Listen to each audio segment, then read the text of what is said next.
우리가 한 나라의 국가대표로 운동을 하게 되고 또 시합에 나가게 될 때에 여러 가지 국가대표가 되는 데 있어서 필요한 것들이 있을 것입니다.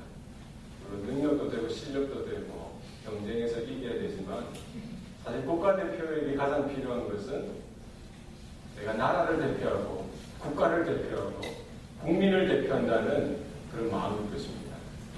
내가 왜 그 경기에 나가고 내가 왜 그 시합에 나가는지 내가 좋아서 내가 잘하기 때문에 나에게 어떤 능력이 있기 때문에 그 자리에서 그 시합에 나아가는 것이 아니라 내가 조금 부족해도 나라가 불러주고 국민을 대표해서 국가를 대표해서 그 경기에 그 시합에 나간다는 소명의식, 대표의식이 너무나 중요하다는 것입니다.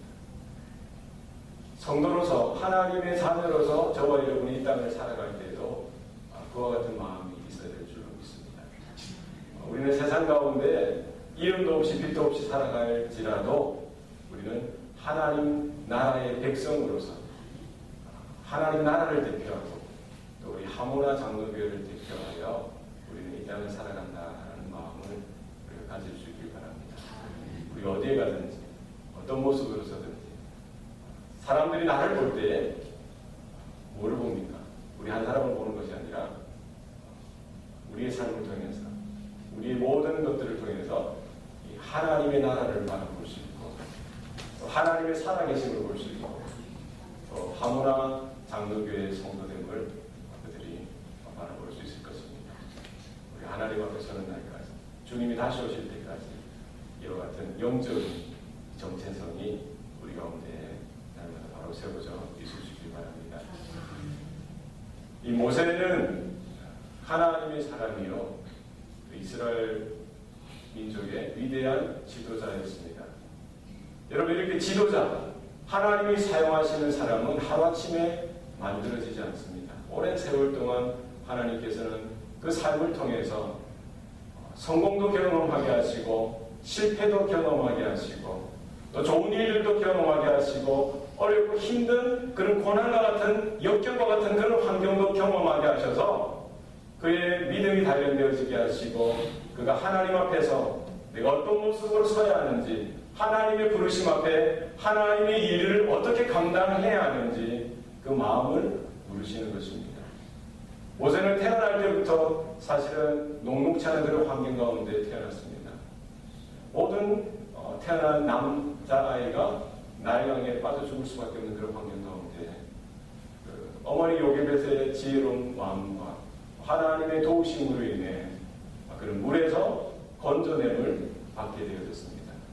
그리고 바로의 공주의 아들로 입양이 되어지고 그는 40년 동안 애굽에서 최고의 선진 학문과 환경 가운데 지도자로서 왕자로서의 그런 교육과 훈련을 받으며 이렇게 시간 40년을 보내게 되었습니다.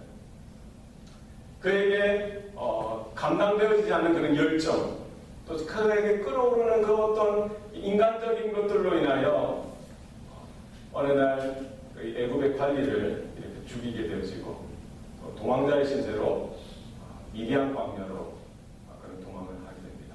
사실은 그런 실수와 그런 자신의 잘못으로 인해서 그런 미디안 광야로 가게 되었지만 결국 그의 삶을 이끌어가시고 몰아가시는 분은 바로 하나님이고 하나님의 손길이었음을 나중에 깨닫게 되어지는 것이죠. 광야 40년의 그 삶을 통해서 애굽의 모든 영광, 애굽의 모든 좋은 것들을 잊어버리고 뒤로 하고 그는 광야의 삶을 통해서 이 목자의 삶을 통해서 어떻게 하나님 앞에 세워지고 하나님의 부르심 앞에 자기가 온전하게 쓰임을 받을 수 있는지에 대해서 생각을 해야 했습니다. 이 40년 동안 지나고 이제 80세 이 노인이 되어서 그의 인생을 돌아보건대 자기가 자기 힘으로 자기 능력으로 자기 실력으로 이스라엘을 해방시키고 이스라엘을 어떻게 독립시키고 하는 그런 능력이 자기에게 없음을 그제서야 깨닫게 되었습니다. 자기가 할 수 있는 것은 아무것도 없다라고 깨닫게 되어지는 그때쯤에 하나님께서는 모세를 찾아가시고 모세를 불러주십니다. 하나님의 일은 우리의 능력과 실력으로 하는 것이 아니라 우리에게 있는 열정과 우리에게 있는 어떤 힘을 하는 것이 아니라 하나님의 하나님 되심이 우리의 삶 가운데 드러나고 나타내질 때에 우리가 하나님의 부르심과 사명을 감당하게 되는 줄 믿으시길 바랍니다. 모세는 자기가 어떤 것을 하려고 했던 그때에는 하나님께서 놓아두시고 기다리셨습니다. 광야 40년의 세월을 통해서 나는 하나님 앞에 전혀 쓸모없는 존재이고 내가 전혀 할 수 있는 것이 아무것도 없구나라고 깨닫게 되었을 때 하나님께서는 그에게 찾아오시고 그를 하나님의 사람으로 이스라엘의 지도자로 불러주시고 파송하기를 원하셨던 것입니다. 그때 모세의 마음은 어떻습니까? 바로 믿음으로 응답했던 것이 아니라 주저주저했죠. 이제 자기의 부족한 것이 더 크게 보이기 시작한 것입니다. 자기가 할 수 없는 것들, 자기가 어떤 자기의 존재로서 자기의 능력으로 할 수 없는 그런 문제들이 더 크게 보였던 것이죠. 하나님 앞에 못한다고 이야기합니다. 내가 가면 누가 보냈냐고 제가 사람들이 물으면 내가 뭐라고 대답하리까? 사람들이 분명히 나를 믿지 않을 것입니다. 이렇게 이런저런 이유로 하나님의 부르심 앞에 거부합니다. 하나님께서 그때마다 설명하시고 설득하시고 그에게 확신을 시켜주셔서 너는 가라. 내가 너와 함께 할 것이다. 내 입에 나의 말을 두어 그들이 너를 믿게 할 것이다. 그리고 이런저런 기적을 보여주시고 그들이 그 기적을 통해서 하나님의 하나님 되심을 보게 될 것이다. 내가 너와 함께 할 것이다. 너를 이끌어 인도할 것이다. 라고 약속해 주십니다. 하나님의 강력한 이 설득에 의해서 모세는 하나님의 부르심에 응답합니다. 저와 여러분의 삶 가운데도 하나님께서 날마다 말씀해 주시고 우리가 미련하고 우리는 눈에 보이는 것만 쫓아서 살아가는 존재고 우리에게 연약한 점, 부족한 것만 크게 보이는 그런 모습이기 때문에 하나님께서 우리에게 날마다 말씀해 주시고 얘야 걱정하지 마라. 내가 너와 함께한다. 너를 붙들어 인도하리라. 이렇게 날마다 우리에게 말씀하시는 하나님의 음성 가운데 귀 기울이시기 바랍니다. 모세는 그 하나님의 설득에 믿음으로 이제 반응하게 되어지죠. 이제 장인에게 말을 하고 그리고 자기 아내와 두 아들을 나귀에 태우고 하나님의 지팡이를 손에 들고 이제 애국으로 향하게 됩니다. 이제 먼 길을 여행길에 올랐는데 이제 얼마나 갔는지 모르죠. 그리고 이제 숙소에 머물게 되는데 어느 날 그날 하나님께서 모세를 죽이려고 하시는 것입니다. 여러분 문맥적으로 이게 말이 되는 것입니까? 하나님께서 모세를 찾아오시고 그에게 여러 번 말씀하시고 설득하셔서 지금 애국으로 가서 하나님의 위대한 사명을 감당하라고 부르셨는데 그 부르심에 이제 결국 순종하여서 애국으로 그 사명의 자리로 가는 모세를 지금 본문에 보니까 하나님께서 무엇 하신다고요? 죽이려고 하십니다. 얼마나 갑작스럽고 얼마나 황당하고 얼마나 놀라운 일입니까? 문맥적으로 어떻게 하나님이 모세를 죽이려고 하시는지 이 지금 순종하여 가는 그 발걸음 위에 하나님은 모세를 죽이려고 지금 본문에 나와 있는 것입니다. 저와 여러분의 믿음의 삶 가운데에도 우리가 하나님 앞에 믿음으로 순종하여 살아간다고 하고 우리가 하나님의 뜻 가운데 살아간다고 하고 우리의 신앙의 삶을 살아간다고 할 때 하나님께서 때로는 우리의 길을 막으실 때가 있습니다. 때로는 우리의 삶 가운데 해초리를 드시고 벌로서 이런저런 모습으로 우리의 길을 막으시고 우리에게 징계의 손길을 펴실 때가 있습니다. 우리는 그때 당황하지 마시고 놀라지 마시고 나와 하나님과의 관계를 돌아볼 수 있는 시간이 될 수 있기를 바랍니다.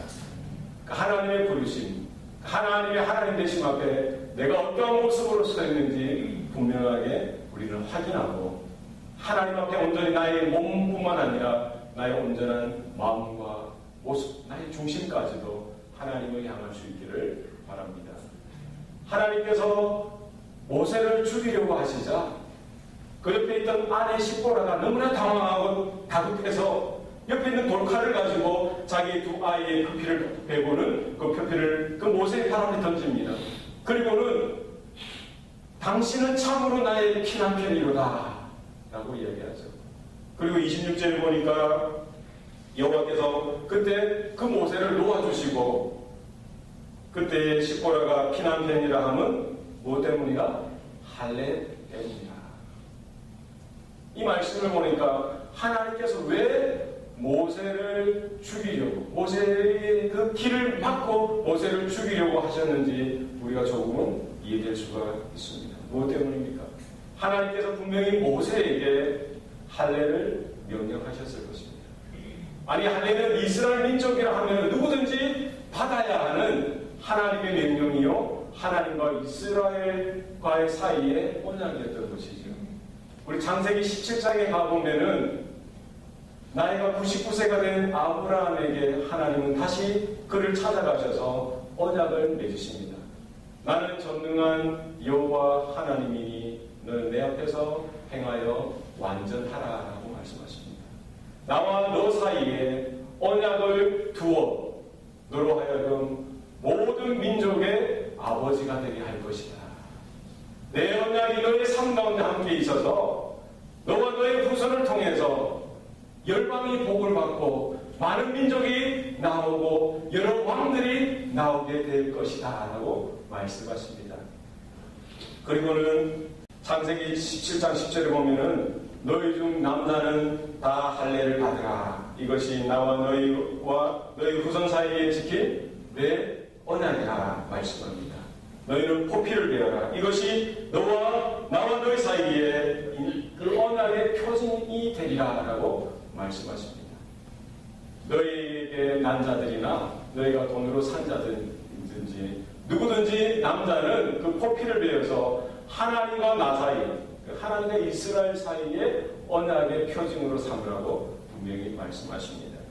그래서 아브라함은 어떻게 합니까? 그 99세 때 본인뿐만 아니라 모든 식솔들, 이스마엘까지, 그리고 돈으로 산 그 노예들까지 다 이 포피를 다 제거하고 하나님 앞에 그 언약으로 믿음으로 응답하게 되어지는 것입니다.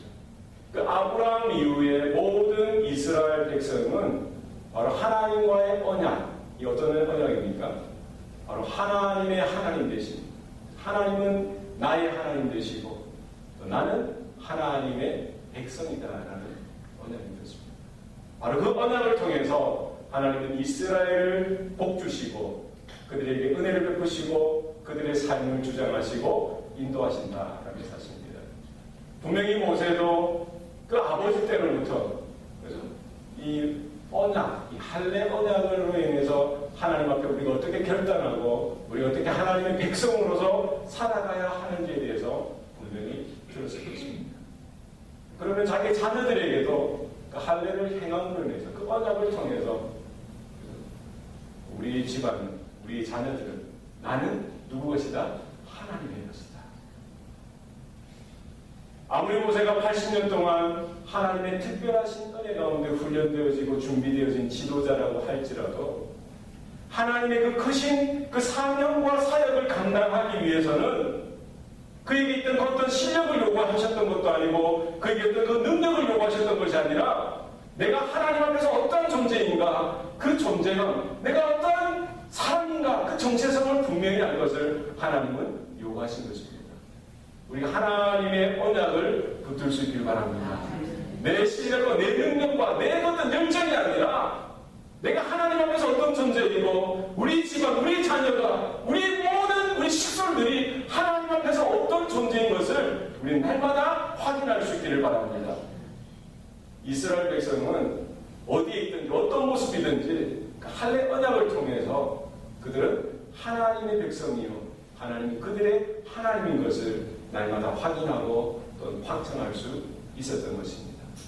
이와 같은 언약의 모습이 저와 여러분의 삶 가운데 날마다 있기를 바랍니다. 신명기 10장 16절에 보면은 그러므로 너희는 마음의 할례를 행하고, 신명기 30장 6절에 보면은 너희 하나님 여호와께서 내 마음과 내 자손의 마음에 할례를 베푸사. 예레미야 4장 4절에 보면은 유다인과 예루살렘 거민들아 너희는 스스로 할례를 행하며 너희 마음 가죽을 빼고 나 여호와께 속하라라고 말씀하고 있습니다. 사실 할례 그 행위를 통해서도 언약의 표징입니다. 사실 더 중요한 것은 무엇입니까? 이 육체의 할례뿐만 아니라 마음의 할례를 하나님 앞에서 드리는 것이 너무나 중요한 것입니다. 이 로마서에 보면은 표면적 유대인이 유대인이 아니요 표면적 육신의 할례가 아니니 이면적 유대인이 유대인이요 할례는 마음의 할지니라고 분명히 말씀하고 있습니다. 예레미야 선지자가 이스라엘 백성들에게 너희는 귀에 할례를 행하라고 말씀합니다. 여러분, 우리 마음의 정욕과 욕심과 세상의 욕망을 베어서 내어 던져버림으로 인해서 우리는 세상에 속한 존재가 아니라 세상의 어떤 그 성공과 세상의 어떤 죄악에 속한 존재가 아니라 하나님의 거룩하신 하나님의 나라에 속한 존재인 것을 날마다 확인하시기 바랍니다. 우리가 하나님의 사명, 하나님의 사역을 감당할 수 있는 길은 나의 어떤 실력이나 나의 어떤 열정이 아니라 우리의 마음의 할례를 행함으로 인해서 십자가에 흘리신 그 피를, 그 보혈을 의지하여 날마다 우리가 십자가에 우리의 정욕과 우리의 세상적인 것들을 못 박아버리고 하나님 앞에 그 부활과 더불어 우리가 날마다 부활의 삶을 살아드리고 생명의 삶을 믿음으로 살아드릴 때에 하나님의 부르심과 사명을 감당하게 되는 줄 믿으시길 바랍니다. 하나님께서 모세에게 분명히 확인하시고 그 사명의 첫걸음을 뗄 때에 분명히 요구하신 것은 언약을 확인하라는 것입니다. 하나님 앞에 너의 정체성과 너의 마음과 너의 중심을 분명히 하라는 것입니다. 하나님께서는 그 모세의 능력을 들어 사용하시는 것이 아닙니다. 하나님께서 그의 중심과 그의 마음과 그의 헌신을 보시고 하나님의 하나님 되심을 드러내시겠다고 분명히 약속하십니다. 저와 여러분뿐만 아니라 우리 자녀들까지 하나님 앞에 온전히 드려지는 존재로서 우리가 아낌없이 하나님의 손에 올려드리는 저와 여러분 되시기 바랍니다. 하나님께서 저와 여러분을 사용하시고 우리 자녀들을 사용하시고 우리 교회를 사용하셔서 하나님의 나라를 드러내시고 하나님의 하나님 되심을 드러내는 놀라운 일들이 우리 남은 생애 가운데 온전히 나타날 수 있기를 바랍니다. 기도하시겠습니다. 살아계신 아버지 하나님,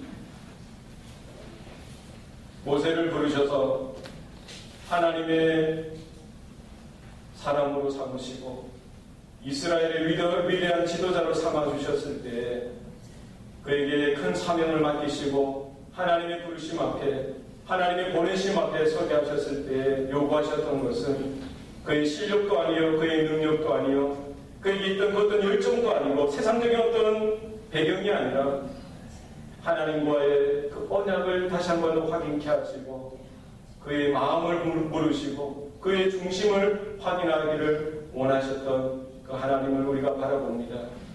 하나님의 그 크신 부르심 앞에 우리 사랑하는 성도들이 날마다 나아갈 때 우리가 세상의 모든 정욕과 욕심과 우리 제약된 것을 가감히 잘라내버리게 하여 주시고 우리가 하나님 앞에 속한 자여 우리가 십자가의 은혜 가운데 선자임을 날마다 선포하며 고백할 수 있는 우리들 다 될 수 있도록 도와주시옵소서.